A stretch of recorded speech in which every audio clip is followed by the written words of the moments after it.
Hello everyone. हामी चाहिँ class 12 को मोडर्न फिजिक्स को रेडियो एक्टिभिटी भन्ने च्याप्टरको बारे स्टडी गरिरहेका थियौं र आज चाहिँ हामी lodge of radio active disintegration को बारे स्टडी गर्न गइरहेका छौं। अब रेडियो एक्टिभ डिसइन्टिग्रेसन भनेको चाहिँ के हो त? यसलाई चाहिँ स्पोन्टेनियस ब्रेकिङ अफ न्यूक्लियस भन्छ। स्पोन्टेनियस भनेको के हो त? आफसे आफ ब्रेक हुने, यसमा कुनै एक्सटर्नल फ्याक्टर चाहिँदैन। सो रेडियो एक्टिभ डिसइन्टिग्रेसन भनेको चाहिँ के हो त? स्पोन्टेनियस ब्रेकिङ अफ अ न्यूक्लियसलाई चाहिँ रेडियो एक्टिभ डिसइन्टिग्रेसन भन्छ। यो प्रोसेस चाहिँ रदरफोर्ड र सडी भन्ने मान्छेले एक्सपेरिमेन्टली स्टडी गरे। रेडियो एक्टिभ डिसइन्टिग्रेसनको बारे एक्सपेरिमेन्टली स्टडी गर्दा तिनीहरूले दुई तीनवटा कुरा थाहा पाए हैन। सो दुई तीनवटा कुरा एकदमै इम्पोर्टेन्ट कुराहरू चाहिँ तिनीहरूले थाहा पाए र यसको बारे एउटा लजहरू क्रिएट गरे हैन। लजहरू के रहेछ त भन्दा रेडियो एक्टिभ प्रोसेस भनेको जहिले पनि र्यान्डम हुन्छ र स्पोन्टेनियस प्रोसेस हुन्छ। ठीक छ, र्यान्डम भनेको जुन बेला पनि हुन सक्छ। हामीले यसको यो टाइममा यो भयो होला भनेर फिक्स भन्न सकिँदैन, उसको मन मर्जीमा हुने प्रोसेस हो। स्पोन्टेनियस हुने भनेको नेपालीमा के भन्छ? स्वतः स्फूर्त भन्छ होला है। सो यसलाई चाहिँ केही कुराले पनि एफेक्ट गर्न सक्दैन, यो आफै हुने प्रोसेस हो। So it is not influenced by external conditions such as temperature, pressure, electric फिल्डहरूले के गर्छ त यसलाई एफेक्ट गर्न सक्दैन। ठीक छ, यो पहिलो नियम हो। अर्को नियम के छ भन्दा in any decay either alpha particle or beta particle is emitted by a atom. ठीक छ, alpha particle or beta particle emitted हुन्छ। Emission of both particles is not possible at a time. So कुनै पनि radio active disintegration हुँदा कि त alpha particle मात्रै निस्किन्छ कि त बेटा पार्टिकल मात्रै निक्लिन्छ, तर दुईटै पार्टिकल एकैचोटि निक्लिन पाउँदैन। ठीक छ, दुईटै पार्टिकल चाहिँ कहिले पनि निक्लिन सक्दैन। यो एक्सपेरिमेन्टली अहिलेसम्म देखिएको छैन, किनभने यो दुईटै ल भनेको एक्सपेरिमेन्टली गरिएको काम हो, एक्सपेरिमेन्टली भेरिफाई गरेको काम हो। त्यसै गरी एउटा एटमबाट चाहिँ एउटा मात्रै अल्फा पार्टिकल निक्लिन्छ और एउटा मात्रै बेटा पार्टिकल निक्लिन्छ हैन। दुईटै पार्टिकलहरू सपोज एउटा एटमबाट एकचोटिमा दुईटा अल्फा पार्टिकल अथवा दुईटा बेटा पार्टिकल निक्लिन सक्दैन, जहिले एउटा मात्रै निक्लिन्छ। सो यो ललाई चाहिँ अब कसरी लेखियो त भन्दा सपोज अल्फा पार्टिकल निकाल्ने, अल्फा पार्टिकलको लागि के भयो त भन्दा नियम, अल्फा पार्टिकल भनेको हाम्रो के हो? हिलियम न्यूक्लियस हो हैन, हिलियम हो। सो डबली चार्ज हिलियम एटम भन्छ। अब सपोज एउटा प्यारेन्ट न्यूक्लियस छ एक्स, त्यसको एटोमिक नम्बर जेड छ, त्यसको एटोमिक मास ए छ। हामी अल्फा पार्टिकलको कुरा गरिरहेका छौं। सपोज यो हाम्रो के भयो त? प्यारेन्ट न्यूक्लियस भयो। ठीक छ, प्यारेन्ट न्यूक्लियस भयो भने अब डटर न्यूक्लियस भनेको चाहिँ सपोज वाई भयो भने के हुन्छ त? डटर न्यूक्लियसको एटोमिक नम्बर 2 ले घटेर आउँछ र एटोमिक मास चाहिँ 4 ले घटेर आउँछ। जस्तो कन्डिसनमा होस्, कुनै प्यारेन्ट न्यूक्लियसले के गर्छ त डिसइन्टिग्रेट हुँदाखेरि, रेडियो एक्टिभ डिसइन्टिग्रेसन हुँदा यदि अल्फा पार्टिकल दिन्छ भने उसको डटर न्यूक्लियसको एटोमिक नम्बर 2 ले घट्छ र एटोमिक मास चाहिँ कतिले घट्छ त? 4 ले घट्छ र एउटा के दिन्छ त? अल्फा पार्टिकल दिन्छ, जसलाई चाहिँ हिलियम न्यूक्लियस भयो। यो हाम्रो अल्फा पार्टिकल भयो। ठीक छ, त्यसै गरी यदि बीटा पार्टिकल निकाल्नु छ, बीटा पार्टिकल भनेको के हो त? इलेक्ट्रोन हुन्छ। सो यो भनेको हाम्रो इलेक्ट्रोन भयो। सो इलेक्ट्रोन निकाल्नु पर्ने छ भने कुनै एउटा प्यारेन्ट एटम छ जस एक्स भयो, जसको एटोमिक नम्बर जेड छ, एटोमिक मास ए छ भने के हुन्छ त यसमा भन्दा डटर न्यूक्लियसको एटोमिक नम्बर 1 ले इन्क्रिज हुन्छ र एटोमिक मास जस्ताको त्यस्तै रहन्छ। ठीक छ, र यहाँनेरि के आउँछ त? एउटा इलेक्ट्रोन आउँछ। सो यो चाहिँ हाम्रो बीटा पार्टिकल हो। यो कस्तो खालको हुन्छ भने यहाँनेरिबाट हेरौँ त, सपोज यसमा न्यूट्रोनको नम्बर भनेको के हुन्छ त भन्दा न्यूट्रोनको नम्बर भनेको a माइनस जेड हुन्छ। यतापट्टि के भयो त? न्यूट्रोनको नम्बर भनेको a माइनस जेड माइनस 1। यसको मतलब यहाँ भन्दा एउटा न्यूट्रोन चाहिँ यहाँनेरि कम छ। सो यो न्यूट्रोन के भयो होला भनेर हामीले हेर्नु पर्दा न्यूट्रोनको एटोमिक नम्बर 0, एटोमिक मास 1 हुन्छ। अब यो न्यूट्रोनले के गर्छ त भन्दा एउटा प्रोटोन दिन्छ। ठीक छ, एउटा प्रोटोन दिन्छ र एउटा इलेक्ट्रोन दिन्छ। ठीक छ, सो ठ्याक्कै यो न्यूट्रोन जुन यहाँनेरि कम भइरहेको थियो नि, त्यसले चाहिँ यहाँनेरि +1 एटोमिक मास थप्यो एउटा प्रोटोन जन्माएर र यहाँ हेर्नु त 0 छ भने यो 1 र -1 0 भयो एटमिक मास त जे होस् केही चेन्ज आएन, जस्ताको त्यस्तै कुरा भयो हैन। सो यहाँबाट के बुझिन्छ त, न्युट्रोन रहँदैन, त्यो न्युट्रोनले चाहिँ एउटा प्रोटोन र एउटा इलेक्ट्रोन दिइरहेछ र यो इलेक्ट्रोन भनेको हाम्रो बीटा पार्टिकल हो। त्यसै गरी गामा, यो रेडिएसन हो, गामा रेडिएसनमा चाहिँ के हुन्छ भन्दा एउटा प्यारेन्ट एटम छ, atomic number Z, atomic mass A भएको, यो चाहिँ के हुन्छ भन्दा एक्साइटेड स्टेटमा हुन्छ र यसले के गर्छ त, गामा रेडिएसन दिन्छ र यो चाहिँ के हुन्छ त भन्दा जस्ताको त्यस्तै हुन्छ, यसको सिर्फ इनर्जी मात्रै घट्छ, अरू केही पनि हुँदैन। सो यसरी चाहिँ हाम्रो अल्फा पार्टिकल, बीटा पार्टिकल र गामा रेडिएसनहरू फर्म हुन सक्छ। सो यो तीनटा कुराहरू भयो। यिनीहरूलाई चाहिँ फिजिक्सको भाषामा डिस्प्लेसमेन्ट लज भनेर भन्छ। जुन हामीले यहाँनिर लजहरूको कुरा गर्यौँ, जसरी हाम्रो यहाँ अल्फा पार्टिकल, बीटा पार्टिकलहरू बनेर जुन लजहरू हामीले लेख्यौँ नि, यो भनेको चाहिँ के हो त, डिस्प्लेसमेन्ट लजहरू हो है। अब अर्को ल छ हामीसँग, ल नम्बर 3 मा चाहिँ के छ त भन्दाखेरि rate of disintegration, rate of disintegration भनेको चाहिँ के हुन्छ अरे भन्दा directly proportional to number of atoms present at that instant. ठीक छ, कति एटम प्रेजेन्ट छ त्यो अनुसार चाहिँ के हुन्छ त हाम्रो डिसइन्टिग्रेसन हुन्छ। धेरै एटम छ भने धेरै इन्टिग्रेसन डिसइन्टिग्रेसन हुन सक्छ, थोरै नम्बर अफ एटम्स प्रेजेन्ट छ भने थोरै डिसइन्टिग्रेसन हुन सक्छ। यसलाई चाहिँ के भन्छ त, डिके ल भनेर भन्छ है। अब हामी यहाँ एउटा सानो रिलेसन डेभलप गर्न गइरहेछौँ। सो यो रिलेसन हेरौँ एकचोटि। सपोज हाम्रो चाहिँ प्रेजेन्टमा के छ त, अथवा त्यो इन्स्टेन्टमा n नट एटम्स छ। सो n नट भनेको number of atoms at present time.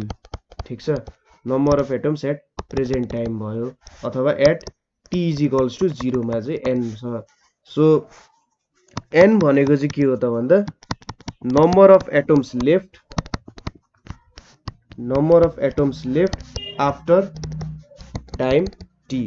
Suppose अब डिसइन्टिग्रेट भयो, डिसइन्टिग्रेट भइसकेपछि के भयो त n नम्बर अफ एटम्स मात्रै रह्यो आफ्टर टाइम t। सो हाम्रो माथिको डिसइन्टिग्रेसनको नियम अनुसार रेट अफ डिसइन्टिग्रेसन भनेको के हो त, number of atoms present at that instant. So हामीले के लेख्न सक्यौँ त, dn by dt, number of disintegration भनेको number of atoms left after time t हैन। अब dn बाई dt लेख्यौँ हामीले is equals to minus lambda n लेख्न सकियो। यो त बुझ्नु भयो होला। नम्बर अफ एटम्स रेट यसले के दियो त, रेट अफ डिसइन्टिग्रेसन दियो र आफ्टर टाइम t कति बाँकी रह्यो त भन्दा n बाँकी रह्यो। हाम्रो सुरुमा number of atoms n naught थियो, केही टाइम पछि n वटा बाँकी रह्यो। सो रेट अफ डिसइन्टिग्रेसन भनेको dn बाई dt ले रेट अफ डिसइन्टिग्रेसन दिन्छ। यो चाहिँ कतिवटा एटम रह्यो त्योसँग प्रोपोर्सनल हुन्छ डाइरेक्टली। अब equals to minus lambda by n लेखियो हैन। माइनस यो सुरुमा ल्याम्डा हेरौँ, ल्याम्डालाई चाहिँ के भन्छ त, डिसइन्टिग्रेसन कन्स्ट्यान्ट भनेर भन्छ। ठीक छ, यसको नाम चाहिँ डिसइन्टिग्रेसन कन्स्ट्यान्ट हो है। अर यसलाई चाहिँ डिके कन्स्ट्यान्ट भनेर पनि भन्छ। सो तपाईले जे भने पनि हुन्छ, disintegration constant or decay constant जे भने पनि भयो। र माइनस साइनले के जनाइरहेछ त भन्दा माइनस साइनले चाहिँ नेगेटिभ साइन इन्डिकेट्स, नेगेटिभ साइनले के इन्डिकेट गरिरहेछ त, N decreases as T increases. ठीक छ, जति जति टाइम बढ्दै जान्छ त्यति त्यति हाम्रो n को भ्यालु त घट्दै जान्छ, किनभने त्यति त्यति हाम्रो जुन प्यारेन्ट एटम थियो त्यो चाहिँ के हुन्छ त डिसइन्टिग्रेट हुँदै डटर एटम्समा कन्भर्ट भइरहेछ। ठीक छ, सो हामीले के छ त हाम्रो नियम dn by dt is equals to minus lambda n छ। अब dn by n is equals to minus lambda dt लेख्न पाएँ मैले। अब यहाँनिर म यसलाई इन्टिग्रेट गर्छु, इन्टिग्रेटिङ बोथ साइड्स के पाउँछौँ त हामीले। सपोज हाम्रो एटम कहाँदेखि कहाँसम्म भन्दा n नट देखि n सम्म डिसइन्टिग्रेट भइरहेछ, dn बाई n गर्नु पर्यो, यतापट्टि चाहिँ 0 टु t गर्नु पर्यो हैन। सो यहाँनिर के हुन जान्छ त भन्दा माइनस ल्याम्डा dt हुने भयो। अब यो भ्यालु मलाई कति दिन्छ त भन्दा यसले dn बाई n भनेको लग, यहाँनिर बेस e हो, n भयो, यहाँनिर के भयो त n नट n भयो। यतापट्टि के हुन्छ त माइनस ल्याम्डा बाहिर आउँछ 0 to t dt भयो। सो यो भनेको कति हुन्छ त भ्यालु भन्दा log बेस e को बेस हो n minus log n naught हुने भयो है। सो यति मेरो भ्यालु आयो। यतापट्टि के आउँछ त माइनस ल्याम्डा यहाँनिर t 0 to t हुने भयो। और यसलाई मैले के लेख्न सके log हाम्रो log को नियम अनुसार n बाई n नट हुने भयो र यतापट्टि माइनस ल्याम्डा t आउँछ। सो यहाँनिर के छ त बेस e हो भने मैले एन्टी लग बोथ साइड्समा युज गरे भने अथवा प्रोसेस यो स्टेप पनि लेखौं using anti log on both sides using anti log on both sides गरे भने यहाँनिर के आउँछ त यहाँनिर यो एन्टी लग भनेको चाहिँ के हो त e को पावरमा लानु हो। ठीक छ लग भनेको e को पावरले कति दिन्छ भनेर भेट्नु हो भने यहाँ चाहिँ अब e को पावरमा लानु। सो यहाँनिर के आउँछ n बाई n नट आउँछ र यतापट्टि e माइनस ल्याम्डा t आउँछ। ठीक छ एन्टी लग भनेको चाहिँ e को पावरमा लानु हो। अथवा यसलाई सिम्पली के बुझ्न सकिन्छ यो लग बेस e छ यो e ले चाहिँ यतापट्टि गयो भने के हुन्छ त e को पावर माइनस ल्याम्डा t हुन्छ। अब n को भ्यालु कति भयो त n नट e को पावर माइनस ल्याम्डा t भयो। सो यो हामीले जे कुरा निकाल्यौं यो भनेको चाहिँ हाम्रो के हुन जान्छ त भन्दा डीके इक्वेसन हुन जान्छ। ठीक छ यो भनेको हाम्रो के भयो त डीके इक्वेसन भयो। अब डीके इक्वेसनले कस्तो खालको दिन्छ त भन्दाखेरि यो चाहिँ एक्सपोनेन्शियल फंक्सनमा छ। सो एक्सपोनेन्शियली डिक्रिज हुने रहेछ। ठीक छ यो हाम्रो 0 टाइममा प्रेजेन्ट भएको नम्बर अफ एटम्स हो र यसले के दिइरहेछ त t टाइममा कति एटम्स हुन्छ। सो यसले के भन्यो त भन्दा एक्सपोनेन्शियलले चाहिँ हाम्रो नम्बर अफ एटम्सहरु डिक्रिज हुन्छ। ठीक छ exponential number of atom decreases भनेर दियो। यदि मैले यसको एउटा ग्राफ बनाउने हो भने सपोज मैले यसरी ग्राफ बनाए भने के हुन्छ त यतापट्टि मैले टाइम राखे यतापट्टि n राखे भने सपोज यतापट्टि t छ यतापट्टि 2t छ यतापट्टि 4t छ यसरी राखे भने यहाँनेरि मेरो एटम चाहिँ ठ्याक्कै एक्सपोनेन्शियली डिक्रिज हुन्छ। अलिकति राम्रो बनाऊ है। सो यसरी मेरो एटम्स चाहिँ यसरी डिक्रिज हुन्छ। अब इधरले चाहिँ के दिन्छ त एटम्स कति नम्बर अफ एटम्स चाहिँ छ भनेर दिइरहेछ है।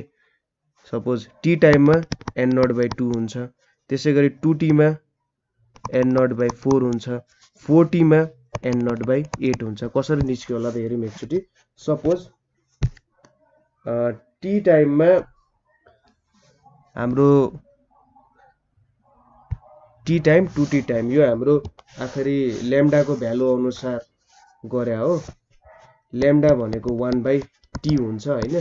सो यदि हामीले क्याल्कुलेट गर्दै जाने हो भने चाहिँ ल्याम्डा हेर्नु त ल्याम्डा र इन्टु t छ भनेपछि दुईटा त क्यान्सल हुनु पर्यो किनभने यो भ्यालु भनेको त हाम्रो के हुन्छ त टाइमको हिसाब सरी यो भ्यालु त हाम्रो केही पनि युनिट हुँदैन।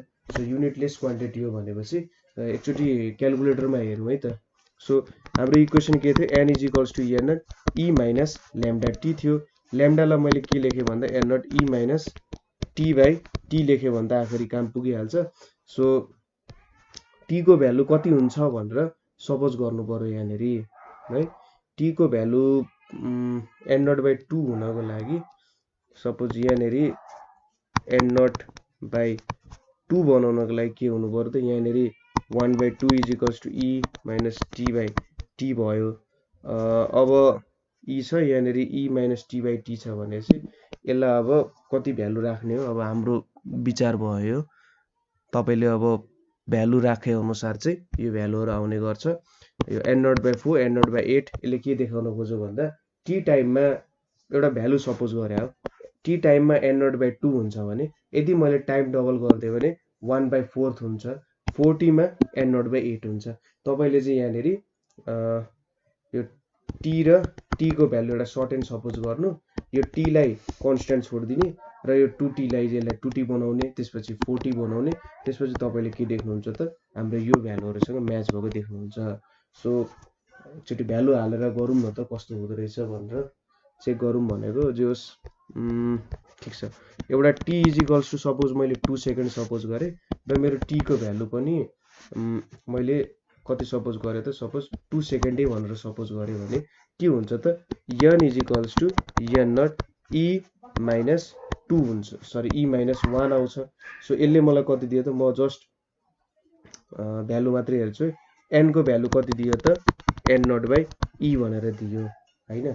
अब त्यसै गरी सपोज यो t भनेको 4 सेकेन्ड भयो भने के हुन्छ त, n is equals to n naught e minus 2/4 हुन्छ।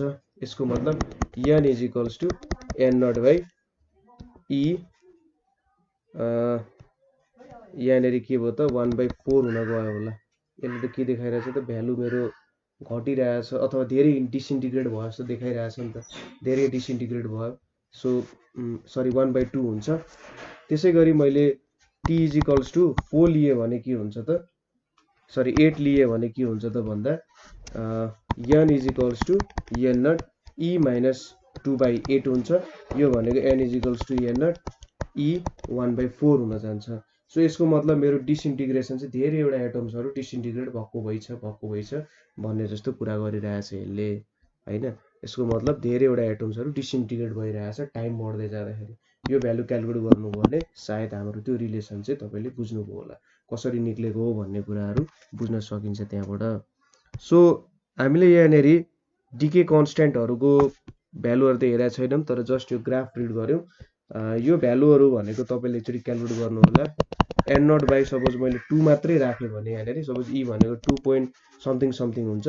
सो यो हाम्रो t इज इक्वल्स टु 2 र t इज इक्वल्स टु 2 मा के भइरहेछ त, n को भ्यालु 0.5 n नट भयो। ठिक छ, 0.5 चाहिँ डिसइन्टिग्रेट हुने रहेछ हैन। अब यतापट्टि के आउँछ त भन्दा सपोज मैले 2 राखेँ भने √2 भनेको ल सपोज मैले टेन्टेटिभ n नट बाई 1.5 माने भने यसले मलाई के दिन्छ त भन्दा 1.5 ले डिभाइड गर्दाखेरि सो 1/1.5 भनेको लगभग यहाँनिर 50% डिसइन्टिग्रेट भयो भने यहाँ लगभग 60-70% चाहिँ डिसइन्टिग्रेट हुन्छ होला। यतापट्टि चाहिँ 8 गर्दाखेरि लगभग 80-90% डिसइन्टिग्रेट हुन्छ। सो त्यो कुराहरू देखाउन खोजे अब यसले, खासमा ग्राफले चाहिँ त्यो देखाउन खोजे। सो एकचोटि फेरि म रिभ्यू गरिदिन्छु के भयो भनेर। सो लज अफ रेडियोएक्टिभ डिसइन्टिग्रेसनले के भनिरहेछ त भन्दा, रेडियोएक्टिभ डिसइन्टिग्रेसन भनेको सुरुमा spontaneous breaking of a nucleus हो।